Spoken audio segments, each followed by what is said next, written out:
Put cloves under the bed. Start using them not only in the kitchen. This spice has more uses than you think. However, few people take advantage of them. Have you ever used cloves on the windowsill? Or by the door? Have you ever tried keeping them under the bed? This application of cloves will solve many problems in the house. And you'll regret not knowing about it earlier. Just 1 tablespoon of cloves is enough. Grind them in a grinder or blender.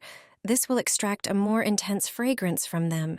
Transfer the ground cloves to a bowl. Sprinkle a pinch of cloves on the windowsill, by the wall. Also, sprinkle them in front of the front door or the entrance from the terrace. Instead of sprinkling cloves, you can place a bowl with them in these places. Leave them on the windowsill, by the front door, or under the bed. You can mix ground cloves with warm water. After some time, strain them through gauze into a spray bottle. You can spray such water in places where insects and bugs appear. Cloves repel ants, wasps, silverfish, bedbugs, and even spiders. You can also get rid of cats from the garden. Just spray the ground with water with cloves. You can also spray your skin to repel mosquitoes.